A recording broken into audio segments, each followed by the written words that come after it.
오늘의 말씀 요한복음 7장 1절에서 24절까지 말씀입니다.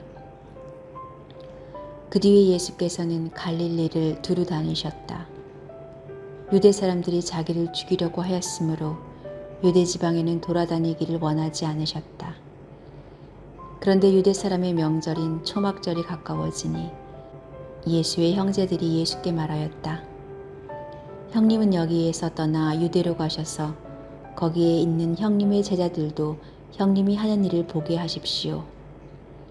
알려지기를 바라면서 숨어서 일하는 사람은 없습니다. 형님이 이런 일을 하는 바에는 자기를 세상에 드러내십시오. 예수의 형제들까지도 예수를 믿지 않았기 때문이다. 예수께서는 그들에게 말씀하셨다. 내 때는 아직 오지 않았다. 그러나 너희의 때는 언제나 마련되어 있다. 세상이 너희를 미워할 수 없다. 그러나 세상은 나를 미워한다. 그것은 내가 세상을 보고서 그 하는 일들이 악하다고 증언하기 때문이다. 너희는 명절을 지키러 올라가거라. 나는 아직 네 때가 차지 않았으므로 이번 명절에는 올라가지 않겠다. 이렇게 그들에게 말씀하시고 예수께서는 갈릴리에 그냥 머물러 계셨다. 그러자 예수의 형제들이 명절을 지키러 올라간 뒤에 예수께서도 아무도 모르게 올라가셨다. 명절에 유대 사람들이 예수를 찾으면서 물었다. 그 사람이 어디에 있소?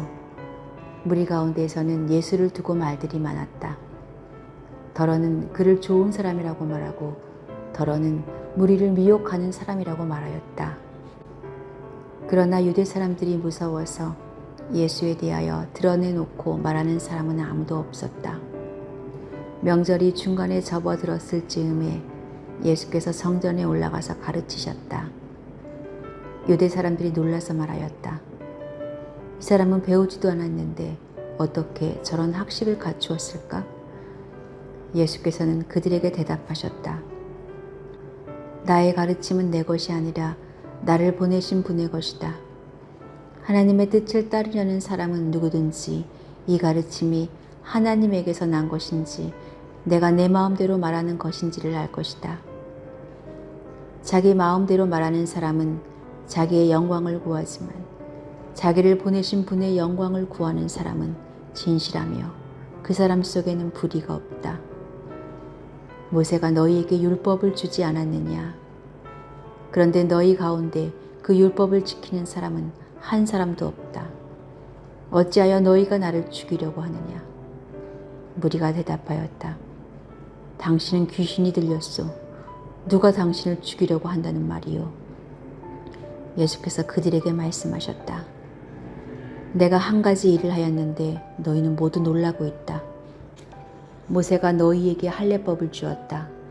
사실 할례는 모세에게서부터 비롯한 것이 아니라 조상들에게서 비롯한 것이다. 이 때문에 너희는 안식일에도 사람에게 할례를 준다. 모세의 율법을 어기지 않으려고 사람이 안식일에도 할례를 받는데 내가 안식일에 한 사람의 몸 전체를 성하게 해주었다고 해서 너희가 어찌하여 나에게 분개하느냐? 겉모양으로 심판하지 말고 공정한 심판을 내려라. 학문, 기술, 예술, 어떤 분야이든 전문가가 되기 위해서는 그 분야에서 오랫동안 경험을 쌓거나 또 대학에서 그 분야에 대해 전공으로 공부를 해야 합니다. 그렇게 해서 자기 분야의 전문가로 권위를 인정받게 된 이들은 상당한 자부심을 지니게 됩니다. 그래서 전문가들 간에는 서로 문제를 제기하고 토론하는 것에 대해 거부감이 없지만 비전문가들이 문제를 제기하는 것에 대해서는 거부감을 느끼고 싫어하게 됩니다. 알지도 못하면서 이런 마음이 먼저 튀어나오게 되는 것이죠. 그래서 비전문가들의 자기와 다른 의견을 내며 비판하는 것 같으면 당신이 전문가요? 그럼 당신이 해보든가 이런 반응이 돌아오는 것이 일반적입니다. 초막절에 형제들이 먼저 올라간 후에 몰래 예루살렘에 도착하신 예수님은 명절 중간에 성전에 올라 가르치셨습니다. 그런데 유대인들로 기록된 이들이 놀랍게 여겨 이르되 이 사람은 배우지 아니하였거늘 어떻게 그를 아느냐라고 말한 것이 오늘 성경에 기록되어 있습니다. 단지 유대 사람이라고만 기록되어 있지만 13절에서 보통 예수님에 대해서 평하고 있는 무리들과는 별개로 그들이 유대인이라고 기록된 것은 두 가지 측면에서 이해가 가능할 것 같습니다. 먼저 예루살렘에 거주하는 유대인들과 다른 지역에 거주하는 이스라엘의 후손들이 구별되고 있었다고 보는 시각입니다. 그리고 또 하나는 그들이 율법에 정통한 율법학자, 제사장, 레위인과 같은 이들이었을 것이다라는 시각입니다. 어떤 시각으로 보든지 예수님에 대해 문제를 제기하고 적대시하는 유대인들은 스스로를 다른 이들과 비교해서 율법에 대해 전문가로 생각하는 이들입니다. 그리고 자기들의 전문 분야인 율법을 인용하며 예수님을 정죄하려고 합니다. 어디서 갑자기 나타난 예수라는 자가 많은 사람에게 명성을 떨치며 영향력을 미치고 있지만 전문가인 자기들 관점에서는 예수에게 문제가 많다는 것입니다. 그들이 예수님을 바라보는 관점은 배우지 않았는데 그를 아는 자, 즉 정식으로 율법을 가르침받은 율법학자나 랍비는 아닌데 제법 글도 읽고 선생 흉내를 내는 자라는 것입니다. 무엇보다도 안식일에 병을 치료하며 거룩한 안식일을 범하였고 스스로를 하나님의 아들이라고 칭하기도 했습니다. 그들의 관점에서 보면 예수님은 거짓 선생, 이단입니다. 당연히 가르치는 것이 금해져야 합니다. 그런데 가르침을 금하기도 쉽지 않았던 것 같습니다. 그러므로 유대인이라 불리우는 이들은 성경에 기록된 율법과는 상관없는 자기들이 세워온 전통과 성경 해석에 근거해서 예수님을 죽이려고까지 합니다.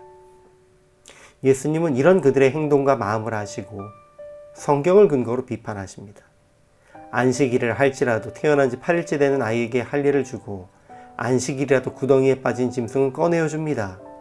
문자적인 해석과 적용이 아니라 하나님 율법을 주신 의미를 기억하며 하나님의 공의, 선하심에 합당한지의 여부를 살피라고 하신 것입니다.